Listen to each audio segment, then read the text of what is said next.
여기서는 서류가 아니라 사람이 먼저였습니다. 그 짧은 한 문장이 미국 외과의 17년의 확신을 서울 한복판에서 무너뜨렸습니다. 단순한 복통이라 여겼던 통증은 몇 시간 만에 맹장 파열로 번졌고 아내는 곧바로 수술실로 향해야 하는 상황에 놓였습니다.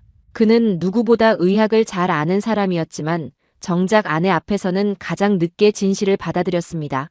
그런데 한국의 의료진은 달랐습니다. 책임을 피하는 말보다 책임지는 손이 먼저였고 망설임보다 준비된 움직임이 먼저였습니다. 도대체 무엇이 이토록 다른 순서를 가능하게 했을까요? 한 사람을 살리는 속도에서 한 나라의 품격이 어떻게 드러나는지 지금부터 함께 보시겠습니다. 구독과 좋아요는 아주 큰 힘이 됩니다. 지금 어디에서 듣고 계신지 댓글로 알려주세요. 그럼 지금 사연 시작하겠습니다. 저는 마커스 웹입니다. 시카고에서 17년째 외과의로 일하고 있습니다. 배를 열면 무엇이 보일지, 통증이 어느 방향에서 시작됐는지, 환자의 표정이 진짜 고통인지 참고 있는 것인지, 그런 것들은 이제 굳이 묻지 않아도 읽을 수 있게 됐습니다. 수술실에서 제 목소리는 늘 낮았고 결정은 짧았으며 손은 흔들리지 않았어요. 동료들은 그런 저를 보며 침착하다고 말했습니다. 저도 오랫동안 그것이 좋은 외과의의 조건이라고 믿었죠. 아니, 믿어왔다고 해야 더 정확하겠군요. 그 믿음이 처음으로 흔들린 게 바로 이번 서울에서였으니까요. 지금 이걸 떠올리고 있는 저는 이미 그 밤의 결말을 알고 있습니다. 그래서 더 담담하게 말할 수 있어요. 하지만 그날 밤에 저는 아무것도 담담하지 않았습니다. 제가 서울에 오게 된 이유는 단순했습니다. 국제외과 심포지엄에서 발표가 예정되어 있었어요. 논문 준비는 몇 달 전부터 해왔고 아내 클레어는 그 사이에 여행 일정을 손수 짰습니다. 우리 부부는 늘 그런 방식으로 균형을 맞춰왔어요.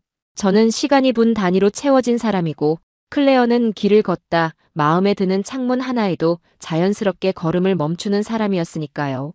서로 다른 방식이었지만 그래서 오히려 잘 맞았습니다. 우리는 17년의 결혼 생활 내내 그 차이를 좁히려 하기보다는 그냥 나란히 두고 살았어요. 이번 여행도 그렇게 잘 흘러갈 거라 생각했습니다. 적어도 그날 저녁 전까지는. 명동 골목은 사람으로 가득했습니다. 빛이 많았고 냄새도 많았어요. 구운 고기 냄새, 달콤한 반죽 냄새, 그리고 겨울 공기 속에 뜨거운 국물 냄새가 한데 뒤섞였습니다. 클레어는 그런 도시를 좋아했어요. 낯선 소음 속에서도 금방 표정을 풀고 골목 안쪽으로 먼저 걸어 들어가는 사람이었죠. 저는 늘 그 뒤를 따랐습니다. 그날 저녁도 우리는 작은 식당에서 꽤 오래 앉아 있었어요. 클레어는 메뉴판을 하나하나 손으로 짚어가며 종업원에게 발음을 물어봤고 잘못 발음할 때마다 깔깔 웃었습니다. 제가 먼저 다 먹고 기다리는 동안에도 그녀는 서두르지 않았어요. 그 느긋함을 저는 좋아했습니다. 그 웃음소리도요. 그날까지는. 식당을 나오는 순간 클레어의 걸음이 갑자기 짧아졌습니다. 처음엔 그냥 추워서 그런 줄만 알았어요. 골목을 빠져나오며 그녀는 아직도 웃으면서 말했으니까요. 조금 체한 것 같아. 저는 그 말을 믿었습니다. 아니, 믿고 싶었다는 쪽이 더 정확하겠군요. 비행피로, 낯선 음식, 바뀐 시차. 그런 설명은 언제나 손쉽습니다. 의사는 가장 위험한 가능성을 먼저 배우는 사람이지만 정작 가족 앞에서는 가장 편한 해석에 먼저 손을 뻗게 됩니다. 저도 그랬어요. 호텔로 돌아오는 택시 안에서 클레어는 창밖을 보지 않았습니다. 두 손을 배 위에 살며시 올린 채 말수가 줄었어요. 저는 물 한 잔 마시고 누우면 괜찮아질 거라 말해버렸습니다. 그 말이 제 입에서 나오는 동안 제 손은 아무것도 확인하지 않았어요. 의사로서는 절대 해선 안 될 일이었는데 밤 11시가 넘어서자 통증은 분명히 달라졌습니다. 클레어는 오른쪽 아랫배를 감싸 쥐었고 몸을 완전히 펴지 못했어요. 이마에 식은땀이 맺혔고 숨결이 짧아졌습니다. 침대에서 몸을 돌릴 때마다 이를 악물었죠.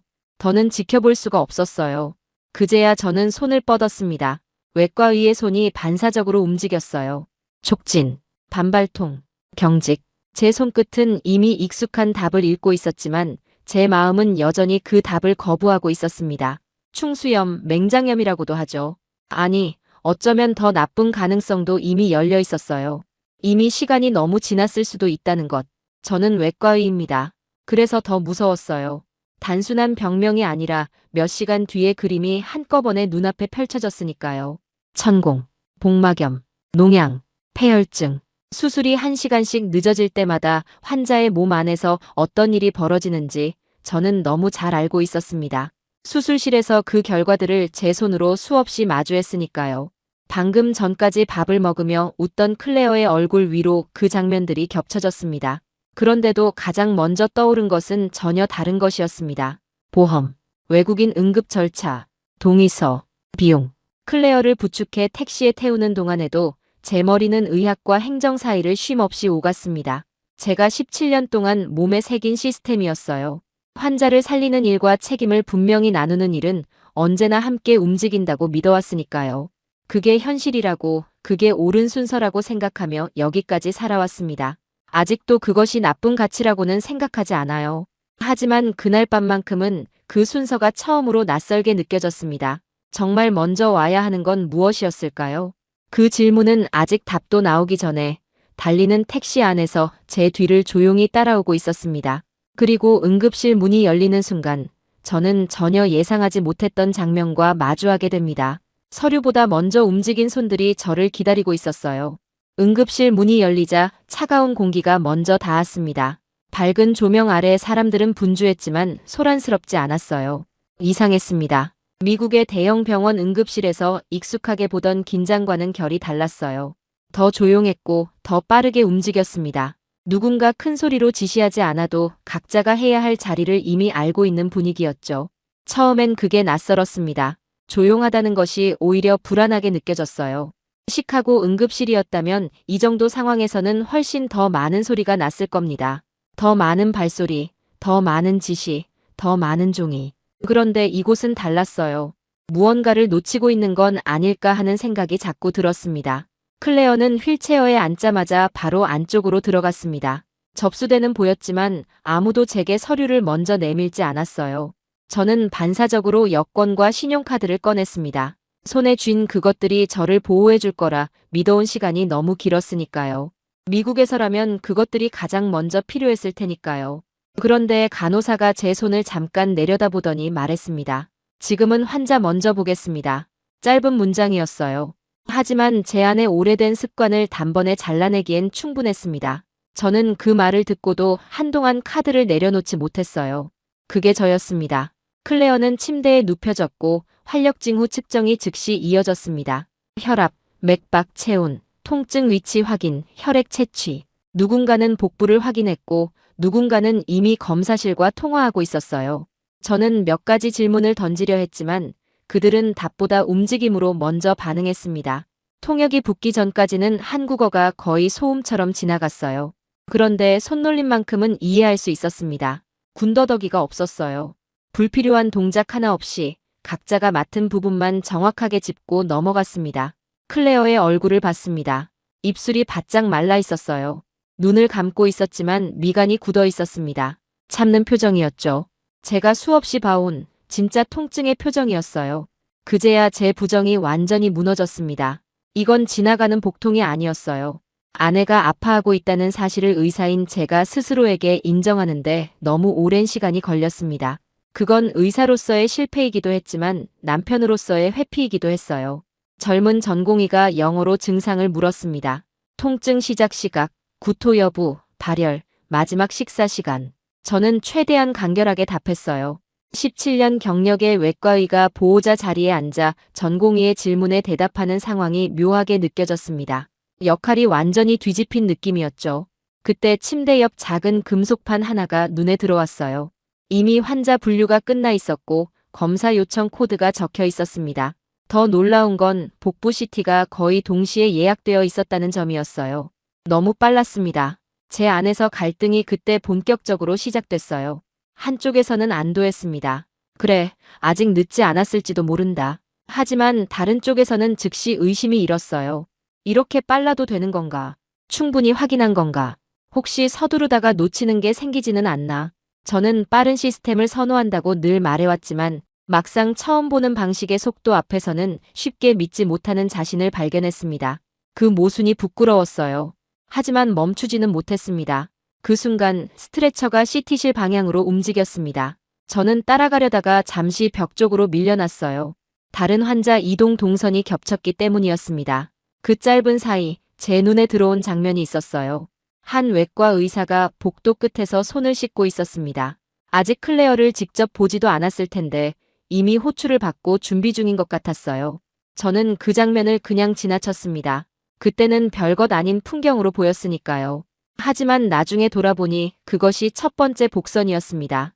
이곳은 진단이 내려진 다음 움직이는 곳이 아니라 의심되는 순간부터 이미 준비를 시작하는 곳이었어요. CT실 앞 의자에 앉아 기다리며 저는 손을 내려다봤습니다. 여권과 신용카드가 그대로 쥐어져 있었어요. 지금 이 순간 아무 쓸모도 없는 물건들이었습니다.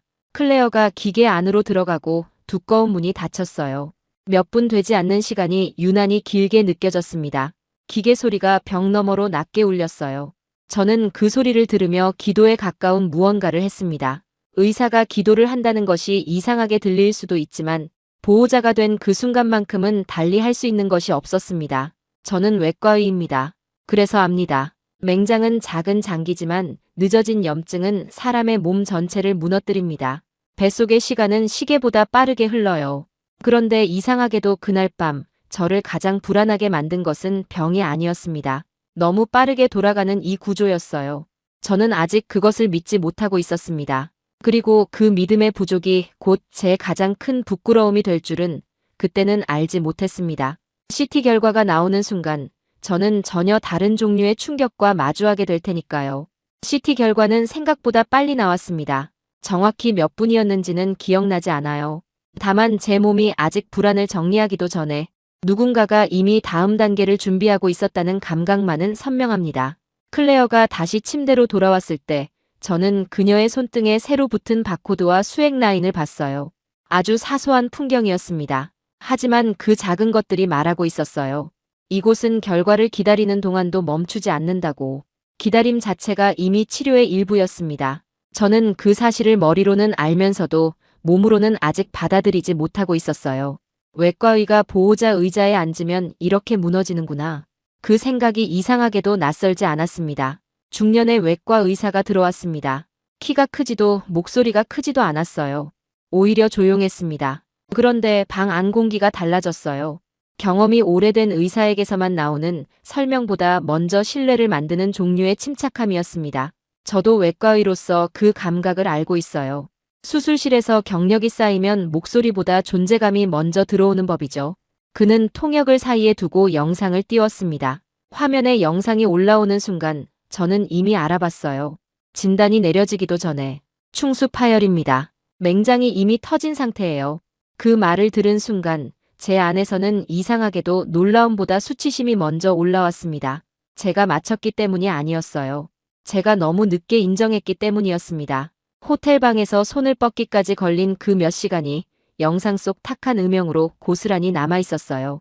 영상에는 이미 염증이 번져 있었습니다. 주변 지방층의 탁한 음영, 국소적인 액체 저류, 천공을 시사하는 소견. 제가 미국 병원에서 전공의들에게 여러 번 가르친 장면 그대로였어요. 교과서에서 꺼낸 것처럼 전형적이었습니다. 그 영상을 화면으로 보고 있는 저는 외과의였지만 동시에 클레어의 남편이었어요. 두 가지 역할이 그 순간만큼 또렷하게 충돌한 적이 없었습니다. 의사는 짧게 덧붙였습니다. 지연하면 복막염이 더 진행합니다. 바로 수술 준비하겠습니다. 그 문장은 질문이 아니라 결정이었어요. 제 안에 미국식 훈련이 즉시 고개를 들었습니다.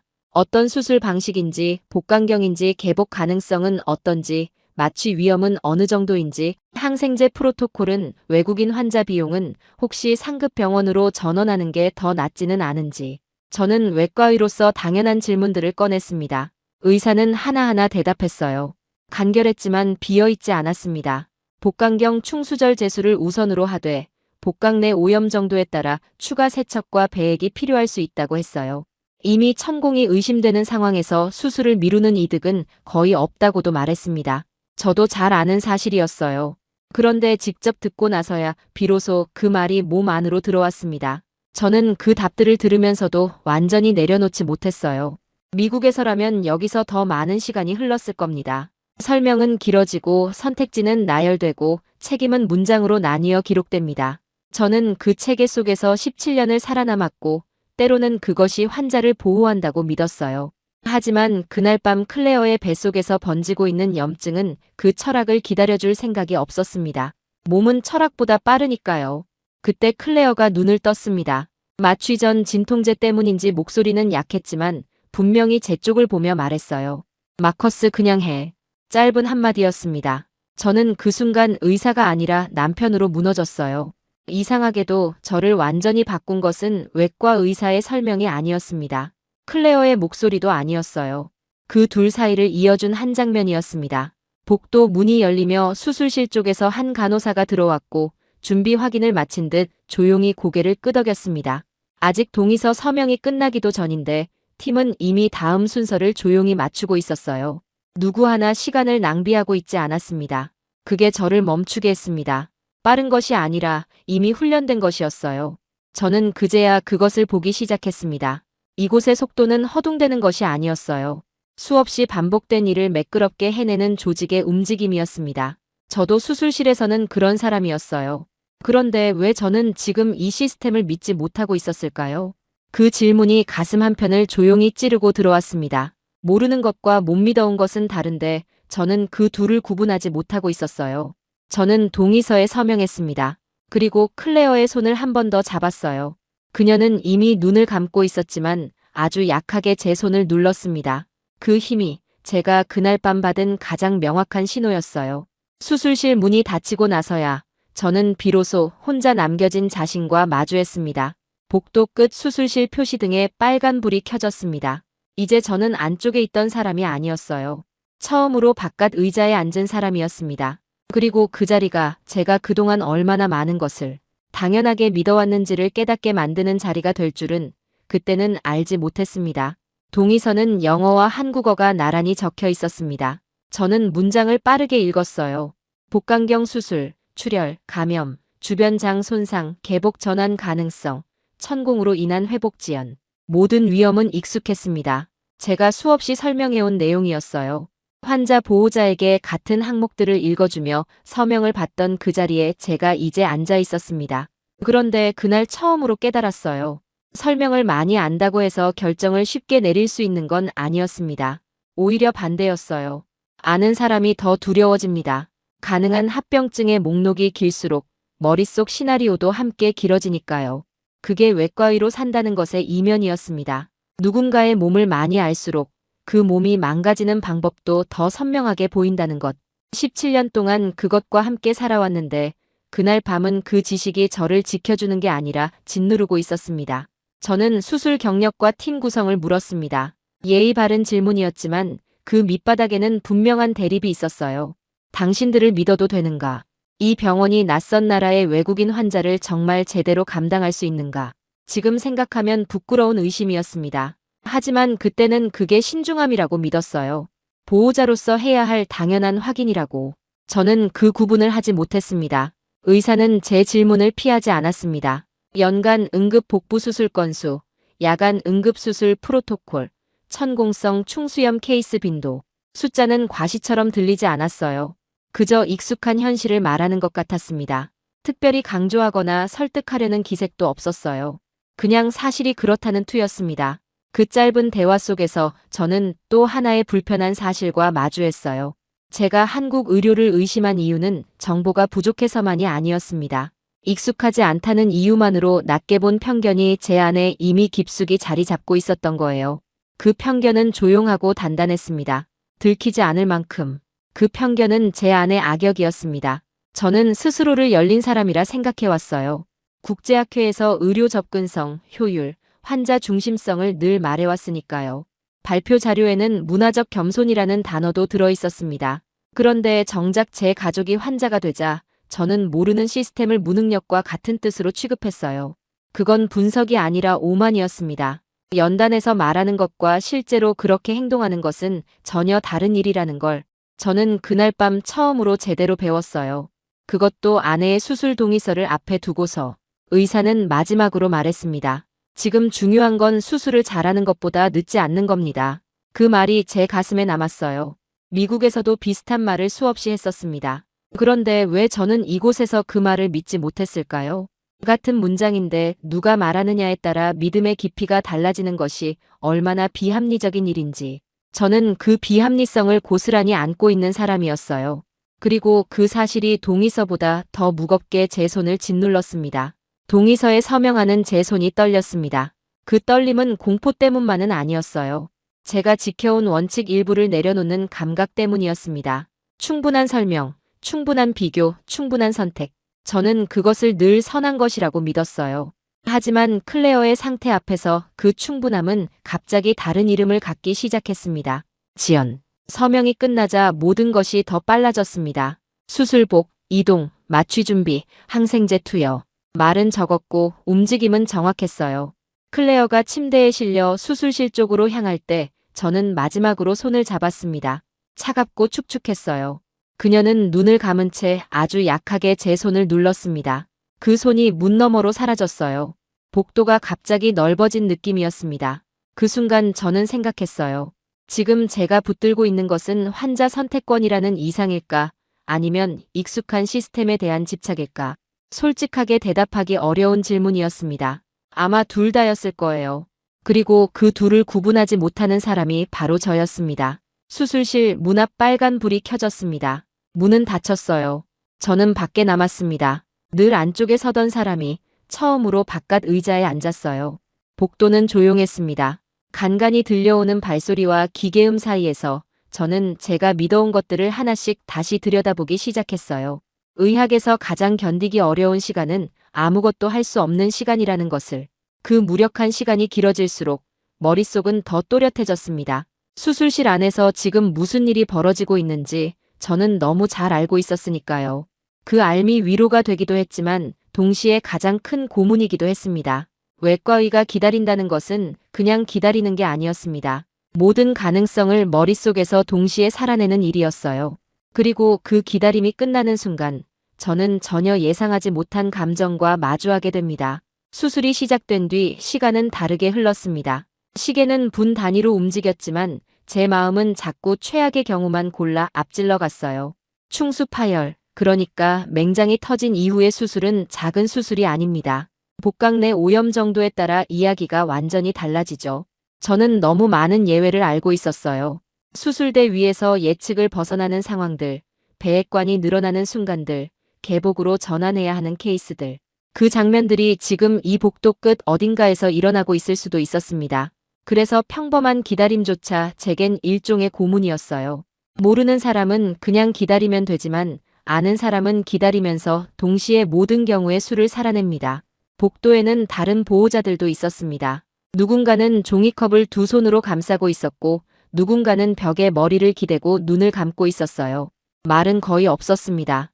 그런데도 묘하게 서로의 두려움이 느껴졌어요. 가족을 밖에서 기다리는 사람은 국적이 달라도 같은 표정을 짓는다는 것을 그날 밤 처음 알았습니다. 그 표정 앞에서는 학력도 직업도 자존심도 다 쓸모없어요. 저도 그중 하나였습니다. 시카고에서 온 외과의가 아니라 그냥 아내를 걱정하는 남편. 저는 몇 번이나 자리에서 일어났다 앉았습니다. 중간에 수술 상황을 더 자세히 들을 수는 없는지, 혹시 배양검사나 추가 배액이 필요한 정도인지, 회복실이 아니라 중환자실로 바로 가는 상황은 아닌지. 머릿속 질문은 끝이 없었어요. 그런데 간호사는 짧고 안정된 목소리로만 말했습니다. 현재 예정대로 진행 중입니다. 처음엔 그 말이 답답했어요. 너무 적다고 느꼈습니다. 미국 병원이었다면 훨씬 더 많은 문장으로 보호자의 불안을 관리했을 거예요. 경과 설명, 예상 시간, 중간 업데이트. 그런 것들이 있었을 겁니다. 그런데 시간이 지나자 생각이 달라졌어요. 이 짧은 대답은 불친절해서가 아니었습니다. 일을 중심에 두고 있기 때문이었어요. 설명은 필요한 만큼만, 손은 해야 할 일에 더 오래. 그 질서가 서서히 보이기 시작했습니다. 1시간쯤 지났을 때 복도 끝 자동문이 열렸습니다. 수술복 차림의 한 간호사가 빠르게 지나가며 소독물품을 추가로 들고 들어갔어요. 저는 심장이 덜컥 내려앉았습니다. 무슨 문제가 생긴 건가? 그런데 뒤이어 지나가던 통역 자원봉사자가 조용히 말했어요. 추가 세척할 때 자주 있는 흐름이에요. 너무 걱정하지 않으셔도 됩니다. 그 말에 저는 잠시 말을 잃었습니다. 자원봉사자조차 이 시스템의 리듬을 이해하고 있었어요. 한 사람의 친절이 아니라 구조 전체가 같은 방향을 보고 움직이고 있다는 뜻이었습니다. 그게 이상하게 위로가 됐어요. 아무도 저를 달래려 한 게 아닌데 저는 달래졌습니다. 2시간이 가까워졌을 무렵 그동안 버티고 있던 것들이 조금씩 풀리기 시작했습니다. 저는 그동안 의료의 품질을 설명해 밀도와 선택의 넓이로 측정해왔어요. 틀린 기준은 아닙니다. 하지만 충분하지도 않았어요. 환자가 고통 속에 있을 때, 특히 시간이 결과를 바꾸는 응급 상황이라면 더 그렇습니다. 그 순간에 필요한 것은 더 많은 설명이 아니라 더 빠른 손이었어요. 저는 그것을 머리로는 알면서 몸으로는 받아들이지 못하고 있었던 겁니다. 그리고 그 간극이 바로 제 편견의 크기였어요. 저는 복도 의자에 등을 기댔습니다. 처음으로 몸에서 힘을 뺐어요. 긴장을 유지하는데도 체력이 필요하다는 걸 그날 밤 새삼 느꼈습니다. 눈을 감았어요. 아무것도 보이지 않았지만 이상하게 더 많은 것이 느껴졌습니다. 복도를 지나가는 발소리의 리듬, 기계음의 주기, 누군가 낮게 나누는 말소리. 이 병원은 밤에도 같은 속도로 돌아가고 있었어요. 주말도 새벽도 외국인 환자도 그 리듬 안에 자연스럽게 포함되어 있었습니다. 그때 수술실 문이 열렸습니다. 저는 거의 뛰다시피 일어났어요. 의사가 마스크를 내리며 걸어왔습니다. 그 몇 걸음이 길게 느껴졌어요. 표정은 차분했습니다. 저는 그 표정을 아는 사람이에요. 무슨 일이 벌어졌는지 대개 얼굴보다 걸음이 먼저 말해주거든요. 수술 잘 끝났습니다. 저는 그 자리에서 벽을 짚었습니다. 숨이 한 번에 빠져나갔어요. 의사는 충수가 이미 터져 있었고 국소적인 복막염 소견이 있었지만 세척과 배에까지 안정적으로 마쳤다고 설명했습니다. 개복으로 전환할 필요는 없었고 당분간은 감염 조절과 회복 경과를 보자고 했어요. 그 순간 저는 안도와 함께 아주 낯선 감정을 느꼈습니다. 패배감 비슷한 것이었어요. 제가 틀렸다는 사실이 아프지 않았던 건 아닙니다. 하지만 그보다 더 크게 들어온 건 감사였어요. 제가 의심했던 사람들이 제 아내를 살려냈습니다. 그 사실 앞에서는 어떤 변명도 어떤 합리화도 설 자리가 없었어요. 그리고 그 감사는 단순한 감정으로 끝나지 않았습니다. 무언가를 바꿔놓기 시작했어요. 회복실 문이 열리고 저는 클레어를 처음 다시 보게 됩니다. 회복실에서 클레어를 처음 다시 봤을 때 저는 한동안 말을 하지 못했습니다. 얼굴은 아직 창백했고 입술도 말라 있었지만 호흡은 안정적이었어요. 모니터의 숫자들이 정돈된 리듬으로 깜빡이고 있었습니다. 수술 전 그녀의 몸에서 느껴지던 무너지는 기색이 사라지고 있었어요. 그 작은 차이가 제겐 거대한 안도였습니다. 병원에서 17년을 보낸 사람이 모니터 숫자 앞에서 눈물이 날 것 같았어요. 그것도 환자 쪽이 아니라 보호자 쪽에서. 저는 그 감각이 낯설기도 했고 한편으로는 너무 자연스러워서 오히려 놀랐습니다. 아마 저도 언제나 그냥 사람이었던 거겠죠. 외과의라는 직함 아래에 그냥 겁이 나는 사람. 클레어는 눈을 천천히 떴습니다. 완전히 깬 상태는 아니었지만 제 쪽을 향해 시선을 움직였어요. 저는 침대 옆으로 다가갔습니다. 손을 잡자 아주 약하게 힘이 들어왔어요. 그 힘은 미세했지만 살아있는 사람만이 줄 수 있는 확실한 신호였습니다. 끝났어. 괜찮아. 제 목소리는 의사의 것이 아니었습니다. 그냥 남편의 목소리였어요. 잠시 뒤 외과 의사가 회복 경과를 다시 설명했습니다. 야간 응급수술이었지만 수술실 전환이 빠르게 이루어졌고 천공 후 오염 부위도 예상보다 제한적이었다고 했어요. 항생제와 조기 보행, 시기 진행 계획까지 짧게 이어졌습니다. 저는 질문을 몇 개 더 던지다가 어느 순간 멈췄어요. 이미 답은 충분했으니까요. 아니, 정확히는 답보다 결과가 더 많은 것을 말해주고 있었습니다. 클레어가 살아서 제 손을 잡고 있다는 것이 어떤 설명보다 강했어요. 진짜 변화는 다음 날 아침 찾아왔습니다. 저는 병실 복도에서 클레어의 담당 간호사가 배액관과 활력 징후를 확인하는 장면을 보고 있었어요. 야간 수술 다음 날이면 보통 시스템이 한 박자 느려질 거라 예상했습니다. 미국에서는 그런 경우가 적지 않았거든요. 주말이나 야간 이후에는 팀의 밀도가 달라지는 걸 자주 봤어요. 인력도, 속도도, 회진의 깊이도. 그런데 이곳은 아니었습니다. 회진은 이른 시간에 시작됐고 통증 조절 계획은 이미 정리돼 있었으며 오후 재활 수준의 보행 계획까지 언급됐어요. 제가 놀란 표정을 짓자 젊은 전공의가 담담하게 말했습니다. 복부 수술 후에는 빨리 움직이는 게 합병증을 줄입니다. 당연한 말이었습니다. 저도 누구보다 잘 아는 사실이었어요. 하지만 아는 것과 실제로 그렇게 운영되는 것을 눈으로 보는 것 사이에는 큰 차이가 있었습니다. 원칙이 실제 리듬이 되려면 훈련이 필요하고 훈련이 반복되면 문화가 됩니다. 그리고 그 문화가 여기엔 있었어요. 아무도 특별히 노력하는 것처럼 보이지 않았습니다. 그냥 원래 그렇게 하는 사람들이었어요. 그게 어쩌면 가장 인상적인 부분이었습니다. 점심 무렵 클레어는 간호사의 도움을 받아 침대 가장자리에 앉았습니다. 통증 때문에 얼굴을 찌푸렸지만 포기하지 않았어요. 간호사는 과장된 위로 대신 짧은 격려만 건넸습니다. 물 한 모금 호흡, 다시 자세 조정. 그 손놀림이 이상하리만치 단단했어요. 저는 그 장면을 보며 처음 응급실에서 무심코 지나쳤던 장면을 떠올렸습니다. 복도 끝에서 손을 씻던 외과 의사. 이곳 사람들은 응급 상황에서만 빠른 게 아니었어요. 그 이후의 회복까지 한 줄로 이어지는 리듬을 갖고 있었습니다. 처음부터 끝까지. 그 사실이 제 가슴 어딘가를 조용히 그러나 단단히 눌렀어요. 그 순간 제 시선이 바뀌었습니다. 존경이라는 것은 누군가 대단하다고 외치는 감정이 아니었어요. 눈앞의 사실을 더는 부정할 수 없게 되는 순간 생기는 인정이었습니다. 저는 그날 그것을 느꼈어요. 이 사람들은 제가 믿지 않는다고 해서 더 잘하려 애쓴 게 아니었습니다. 그냥 원래 하던 대로 했을 뿐이에요. 그런데 그게 제가 기대한 것보다 훨씬 더 나았습니다. 그리고 그 차이가 제가 17년 동안 당연하게 여겨온 것들을 다시 보게 만들었어요. 그날 밤 저는 혼자 병원 로비에 내려가 오래 앉아 있었습니다. 제가 믿어온 의료의 기준들이 머릿속에서 다시 배열되고 있었어요. 설명, 책임, 선택, 안전. 어느 것도 버릴 수 없는 가치입니다. 하지만 저는 이제 하나를 더 넣어야 했어요. 준비된 즉시성. 한국 의료진이 제게 보여준 것은 무모한 속도가 아니었습니다. 주저하지 않을 만큼 반복해온 숙련이었어요. 그리고 그 사실이 외과의인 저를 조용히 숙이게 만들었습니다. 로비 창밖으로 서울의 밤거리가 보였어요. 평범한 불빛들이 흘러가고 있었지만 저는 그 도시를 조금 전과는 다른 눈으로 보고 있었습니다. 내일 아침 클레어가 복도를 걷는 장면이 이미 눈앞에 그려졌어요. 그 걸음이 단순한 재활이 아니라는 걸 이제는 알고 있었습니다. 그것은 이 시스템이 끝까지 약속한 것의 증거였으니까요. 그 약속이 주말에도 새벽에도 지켜지는지는 다음 날이 되어서야 제 눈으로 확인할 수 있었습니다. 클레어의 회복은 드라마처럼 극적이지 않았습니다. 더 값진 방식으로 천천히 왔어요. 첫날은 물 한 모금, 둘째 날은 침대 옆에 잠깐 서기, 셋째 날은 복도를 몇 걸음. 몸은 여전히 약했고 웃다가도 배를 움켜쥐었습니다. 하지만 방향은 분명했어요. 앞으로 가고 있었습니다. 저는 그 느린 진전을 하루하루 지켜봤어요. 의사로서가 아니라 남편으로서.